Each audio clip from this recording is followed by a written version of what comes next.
Hello friends, நாம் இன்றைக்கி இந்த வீடியோவில் பார்க்க போகிறது ப்ரைவேட்டைசேஷன் பற்றி. ப்ரைவேட்டைசேஷன் திடீர்னு ட்ரெண்ட் ஆகும், நிறைய நெகட்டிவ் ரிவ்யூஸ் வரும், அப்புறம் திடீர்னு அதை பற்றி பேசுகிறதையே மறந்துடுவோம். இந்த ப்ரைவேட்டைசேஷன் நம்ம நாட்டில் இப்போது எந்த ஸ்டேட்டஸில் இருக்குது அப்படிங்கிறத பற்றி தான் இந்த வீடியோவில் பார்க்க போகிறோம். ப்ரைவேட்டைசேஷன் அப்படின்னா வேறு ஒன்றும் இல்லை, கவர்மெண்ட் ப்ராப்பர்ட்டிஸை ப்ரைவேட் டேக் ஓவர் பண்ணால் அதை தான் நாம் ப்ரைவேட்டைசேஷன்னு சொல்லுவோம். இன்னும் டீட்டெயில்டாக சொல்லணும்னா கவர்மெண்ட்டோட கண்ட்ரோலில் இருந்த இடத்துல இப்போது ப்ரைவேட்டோட கண்ட்ரோல் வரது தான். இந்த ப்ரைவேட்டைசேஷன் எப்போ ரொம்ப ஹாட் டாப்பிக்காக இருந்துச்சுன்னா பட்ஜெட் 2021-2022. இந்த சமயத்தில் தான் நேஷ்னல் மானிட்டைசேஷன் பைப்லைன் அப்படின்னு ஒரு ஸ்கீம் அனௌன்ஸ் பண்ணியிருந்தாங்க. இந்த ஸ்கீம் மூலமாக கவர்மெண்ட்டோட ப்ராப்பர்ட்டிஸ் எல்லாம் சேல் இல்லை லீஸ்க்கு விட்டுட்டு 6 lakh crores வரைக்கும் ரெவன்யூ ஜென்ரேட் பண்ணணுன்னு பிளான் பண்ணியிருந்தாங்க. இதோட மொத்த பொறுப்பையும் நித்தி ஆயோக் கிட்ட கொடுத்துருந்தாங்க. நேஷ்னல் மானிட்டைசேஷன் பைப்லைனோட பெரிய பிளான் என்னென்னா ப்ரௌன்ஃபீல்ட் ப்ராஜெக்ட்ஸை ப்ரைவேட் கிட்ட ஒப்படைக்கணும் அப்படிங்கிறது தான். ப்ரௌன்ஃபீல்ட் ப்ராஜெக்ட்ஸ்னு சொல்கிறது வேறு ஒன்றும் இல்லை, ஆல்ரெடி கமர்ஷியல் பர்பஸஸ்க்கு யூஸ் பண்ணிட்டு இருந்த ப்ராஜெக்ட்ஸ். அதாவது அந்த ப்ராஜெக்ட்ஸ் கவர்மெண்ட்டுக்கு ரெவன்யூ ஜென்ரேட் பண்ணி கொடுத்துருக்கோம், பட் இப்போது யூஸில் இல்லாத ப்ராஜெக்ட்ஸ். இந்த ப்ரௌன்ஃபீல்ட் ப்ராஜெக்ட்ஸை ப்ரைவேட் கிட்ட கொடுத்துட்டு இதில் கவர்மெண்ட் ஜென்ரேட் பண்ண போகிற ரெவன்யூவை வச்சு க்ரீன்ஃபீல்ட் ப்ராஜெக்ட்ஸை செய்யலாங்கிறது தான் பிளான். க்ரீன்ஃபீல்ட் ப்ராஜெக்ட்ஸ் அப்படிங்கிறது வேறு ஒன்றும் இல்லை, கவர்மெண்ட் ஒரு இன்ஃப்ராஸ்ட்ரக்சரை ஸ்க்ராட்சில் இருந்து, அதாவது அந்த ப்ராஜெக்டை இனிமேல் தான் பில்ட் பண்ணவே ஸ்டார்ட் பண்ண போகிறாங்கன்னு அர்த்தம். இந்த நேஷ்னல் மானிட்டைசேஷன் பைப்லைனில் அவங்க வச்சுருந்த மொத்த டார்கெட்டை கம்ப்ளீட் பண்ண எல்லா வருஷமும் அந்தந்த டார்கெட்ஸை கொஞ்சம் கொஞ்சமாக வச்சுட்டு வந்தாங்க. இதில் பார்த்தோம்னா 2021-22 2.5 lakh crores டார்கெட்டை ஃபிக்ஸ் பண்ணியிருந்தாங்க. அதில் 2.3 lakh crore ருபீஸ்க்கான இன்ஃப்ராஸ்ட்ரக்சரை ப்ரைவேட்டைஸ் பண்ணிட்டாங்க. 2022-2023 2.5 lakh crores டார்கெட் வச்சுருந்தாங்க. அந்த வருஷமும் 2.3 lakh crore ருபீஸ்க்கு கவர்மெண்ட் அசட்ஸை மானிட்டைஸ் பண்ணி ரெவன்யூ ஜென்ரேட் பண்ணியிருக்காங்க. 23-24 1.8 lakh crores டார்கெட்டாக ஃபிக்ஸ் பண்ணியிருந்தாங்க. அந்த வருஷம் இந்தியன் கவர்மெண்ட் 1.56 lakh crores அசட்ஸை ப்ரைவேட்டைஸ் பண்ணியிருக்காங்க. இதில் ரொம்ப முக்கியமான விஷயம் என்னென்னா எல்லா மினிஸ்ட்ரிஸும் அவங்கவுங்களுக்கு கொடுக்கப்பட்ட டார்கெட்டில் 70% ஆஃப் டார்கெட்டை கம்ப்ளீட் பண்ணியிருக்காங்க. இதில் மினிஸ்ட்ரி ஆஃப் கோல் தான் top performer. Second top performer யாருன்னு பார்த்தோன்னா ministry of road transport and highway. Roads, coal blocks, civil aviation, power, oil and gas pipelines, telecom sector, இப்படி பல செக்டார்ஸை இந்தியன் கவர்மெண்ட் பாஸ்ட் இயர்ஸில் ப்ரைவேட்டைஸ் பண்ணியிருக்காங்க. எக்ஸாம்பிளுக்கு பார்த்தோன்னா சிவில் ஏவியேஷனில் ஏர்போர்ட்ஸை ப்ரைவேட்டைஸ் பண்ணுது. இன்னும் முக்கியமாக சொல்லணும்னா ஏர் இந்தியாவை ப்ரைவேட்டைஸ் பண்ணுது. ஏர் இந்தியாவை டாடா குரூப்ஸ் வாங்கினாங்க. அதே போல் ஏர்போர்ட்ஸை ப்ரைவேட்டைஸ் பண்ணியிருந்தாங்க. இதில் முக்கியமான ஒரு ரோல் ப்ளே பண்ணது அதானி ஏர்போர்ட் ஹோல்டிங்ஸ் லிமிடெட். அவங்க இந்தியாவில் இருக்க 8 ஏர்போர்ட்ஸில் இன்வெஸ்ட் பண்ணியிருக்காங்க. இந்த 8 ஏர்போர்ட்ஸோட ஆப்ரேஷன், மேனேஜ்மெண்ட் அண்ட் ஏர்போர்ட்டோட டெவலப்மெண்ட்டை பார்த்துக்க வேண்டிய பொறுப்பு அந்த ப்ரைவேட் கம்பெனியோடது. Adani airport holdings limited invest பண்ணதில் அதிகமான இன்வெஸ்ட்மெண்ட்டை மும்பை இன்டர்நேஷ்னல் ஏர்போர்ட்டில் பண்ணியிருக்காங்க. அந்த ஏர்போர்ட்டில் 74% ஸ்டேக் ஹோல்டர் அதானியோட ஏர்போர்ட் ஹோல்டிங்ஸ் லிமிடெட் தான் சொல்கிறாங்க. அதே போல் நேஷ்னல் ஹைவேஸையும் ப்ரைவேட்டைஸ் பண்ணியிருக்காங்க. நேஷ்னல் ஹைவேஸில் ப்ரைவேட் கம்பெனிஸ் எப்படி ப்ராஃபிட் ஜென்ரேட் பண்ணுவாங்கன்னு பார்த்தோன்னா நம்ம நேஷ்னல் ஹைவேஸில் போகும்போது நிறைய டோல் பூத்ஸ் பார்த்துருப்போம் இல்லையா. இந்த டோல் பூத்ஸில் நம்ம காசு பே பண்ணுவோம் இந்த நேஷ்னல் ஹைவேஸை யூஸ் பண்ண. அங்கே டோல் ஃபீஸ் பே பண்ணால் தான் நாம் அந்த டோலையே கிராஸ் பண்ணி போக முடியும். இந்த நேஷ்னல் ஹைவேஸை பார்த்தோன்னா கன்ஸ்ட்ரக்ட் பண்ணுறதுக்கு டெண்டர் விட்டுருப்பாங்க. இதை ஒரு ப்ரைவேட் கம்பெனி எடுத்து அவங்களோட சொந்த காசு போட்டு கட்டியிருப்பாங்க. இந்த ஹைவேவை கட்டி முடித்ததும் இந்த ஹைவேஸோட ஓனர்ஷிப்பை இத்தனை வருஷத்துக்கு ப்ரைவேட் கம்பெனிஸ் கிட்ட கொடுப்பாங்க. அவங்க கன்ஸ்ட்ரக்ஷனுக்கு யூஸ் பண்ண காசு, அப்புறம் அந்த ஹைவேஸை மெயின்டைன் பண்ணுற சார்ஜஸ், அப்புறம் ப்ராஃபிட், இப்படி எல்லாத்தையும் டோல் மூலமாக தான் எடுப்பாங்க. மினிஸ்ட்ரி ஆஃப் கோல் தான் அதிகமாக ப்ரைவேட்டைஸ் ஆகியிருக்க செக்டார். ஏன்னா கோல்னால நமக்கு நிறைய யூசேஜ் இருக்குது.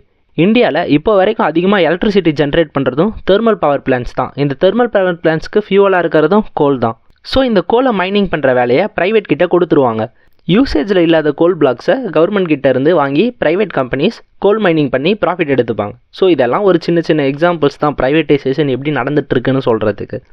இந்தியன் கவர்மெண்ட் ப்ரைவேட்டைஸ் பண்ணணும்னு நினச்ச 6 lakh crores டார்கெட்டையும் சக்ஸஸ்ஃபுல்லாக கம்ப்ளீட் பண்ணதுனால இப்போ ரீசெண்டாக வந்த 2025-26 பட்ஜெட்டில் அடுத்து 10 lakh crores ஒர்த்தான அசட்ஸை மானிட்டைஸ் பண்ணணும்னு முடிவு பண்ணியிருக்காங்க. இவங்களோட செகண்ட் அசட் மானிட்டைசேஷன் பிளானை அடுத்த 5 வருஷத்தில் முடிக்கணும்னு பிளான் பண்ணியிருக்காங்க. சரி, இந்த டேட்டாலாம் ஓகே, ப்ரைவேட்டைசேஷன் நல்லதா இல்லை கெட்டதானே கேட்டிங்கன்னா நான் இப்போது 2 பக்கமும் பேச போகிறேன். நீங்கள் அதில் எது பெஸ்ட்னு கமெண்ட்டில் சொல்லுங்கள். நமக்கு எதுக்கு ப்ரைவேட்டைசேஷன் வேணும்னா நம்ம இந்தியாவோட கடன் கிட்டத்தட்ட $2.83 trillion. இது 2023 வெளிவந்த ஒரு டேட்டா. ஸோ நம்ம இன்னும் இன்ஃப்ராஸ்ட்ரக்சர்லாம் டெவலப் பண்ண கவர்மெண்ட்டையே நம்பிட்டு இருந்தோம்னா டவுட்டே வேணாம், நம்ம இந்தியாவோட கடன் ஏறிட்டே தான் போகும். ஸோ நேஷனை டெவலப் பண்ண ப்ரைவேட்டைசேஷன் தான் இப்போ இருக்க சொல்யூஷன்னு நம்புகிறாங்க. அதே போல் ஒரு ப்ரைவேட் கம்பெனியும் கவர்மெண்ட் கம்பெனியும் யார் நல்லா மெயின்டைன் பண்ணுவாங்கன்னு யோசிச்சு பாருங்கள். ஒரு ப்ரைவேட் கம்பெனியில் வேலை செய்கிறவங்களுக்கு கூட அவங்க கம்பெனியோட க்ளீனிங் அண்ட் மெயின்டெனன்ஸில் ஒரு பங்கு இருக்குது. பட் கவர்மெண்ட் கம்பெனிஸில் வேலை செய்கிறவங்க எப்படி இருப்பாங்கன்னு யோசிச்சு பாருங்கள். அதே போல் ஒரு ப்ரைவேட் கம்பெனி அவங்க கிட்ட இருக்க ரிசோர்ஸஸை எஃபிஷியண்ட்டாக யூஸ் பண்ணுவாங்க. ஆனால் கவர்மெண்ட் கம்பெனிஸில் இருக்கவங்க ரிசோர்ஸஸை வேஸ்ட் தான் பண்ணுவாங்க. பட் இந்த ப்ரைவேட்டைசேஷனால் நமக்கு இருக்க டிஸ்அட்வான்டேஜ் என்னென்னா அவங்களோட ப்ராஃபிட் மோட்டிவ் தான். இது டிஸ்ட்ரக்டிவாக மாற நிறைய சான்சஸ் இருக்குது. ரெண்டாவது மோனோபோலி. சப்போஸ் எக்ஸாம்பிளுக்கு ஒரு நேஷ்னல் ஹைவே எடுத்துக்கோங்க. இந்த நேஷ்னல் ஹைவே தான் நாம் போகணும்னு நினைக்கிற டெஸ்டினேஷனுக்கு போக இருக்க ஒரே சிங்கிள் ரூட்னு நினச்சிக்கோங்க. இப்போ என்ன நடக்கும்னா அந்த ப்ரைவேட் கம்பெனிஸ் இந்த டோல்ஸோட ப்ரைஸஸை இன்க்ரீஸ் பண்ணிடுவாங்க. ஸோ நமக்கு வேறு வழி இல்லை, நம்ம டெஸ்டினேஷனுக்கு போகணும்னா அவங்க கேட்குற ப்ரைஸஸை பே பண்ணி தான் ஆகணும். இதைத்தான் நாம் மோனோபோலின்னு சொல்கிறோம். இந்தியன் கவர்மெண்ட் இப்படி நேஷனல் ஹைவேஸை ப்ரைவேட்டைஸ் பண்ணுறது, அப்புறம் இந்தியாவில் இருக்க கோல் பிளாக்ஸை ப்ரைவேட்டைஸ் பண்ணுறது, ரீசெண்டாக ரயில்வேஸை ப்ரைவேட்டைஸ் பண்ண போகிறதெல்லாம் சொல்லிட்டு இருந்தாங்க. இதெல்லாம் ஓகே, நம்ம அக்செப்ட் பண்ணிட்டோம்னு வச்சுக்கோங்க. ஒருவேளை ஃப்யூச்சரில் கவர்மெண்ட் நம்ம வாழ்வாதாரமாக இருக்க 2 முக்கியமான செக்டர்ஸான ஹெல்த் செக்டர் அப்புறம் எஜுகேஷன் செக்டர், இந்த 2 செக்டர்ஸையும் ப்ரைவேட்டைஸ் பண்ணால் கான்சிக்வன்சஸ் எப்படி இருக்கும்னு யோசிச்சு பாருங்கள். அதே போல் சப்போஸ் டிஃபென்ஸ் மேனுஃபேக்சரிங்கில் இருக்க முக்கியமான செக்டர்ஸை ப்ரைவேட்டைஸ் பண்ணிட்டா என்ன ஆகும்னு யோசிச்சு பாருங்கள். இது நம்மளோட நேஷனல் செக்யூரிட்டியவே கொஸ்டின் பண்ணிடும். கவர்மெண்ட்டும் கிரிட்டிக்கல் செக்டர்ஸை ப்ரைவேட்டைஸ் பண்ணுறதுக்கு வாய்ப்பு ரொம்ப குறைவு தான். பட் இருந்தாலும் இந்த செக்டர்ஸ்லாம் ப்ரைவேட்டைஸ் ஆகிறதுனால வரப்போகிற கான்சிக்வன்சஸ் டெட்லியாக இருக்கவும் சான்சஸ் இருக்குது. ரொம்ப நேரமாக நம்ம கரண்ட்டில் நடக்கிறத பற்றியே பேசிகிட்டு இருக்கோம். கொஞ்சம் பேக்கில் போயிட்டு ஹிஸ்ட்ரியும் பார்த்துட்டு வந்துடலாம். நம்ம இந்தியாவில் 1991க்கு முன்னாடி இருந்த எக்கனாமிக் சிஸ்டமை லைசன்ஸ் ராஜ்னு சொல்லுவாங்க. ஏன்னா நம்ம எக்கனாமிக் சிஸ்டம் ஃபுல்லாக கவர்மெண்ட் கண்ட்ரோல்டாக இருந்துச்சு. என்ன குட்ஸ் ப்ரொடியூஸ் பண்ணணும், எவ்வளவு ப்ரொடியூஸ் பண்ணணும், எல்லாமே கவர்மெண்ட் தான் கண்ட்ரோல் பண்ணிட்டு இருந்தாங்க.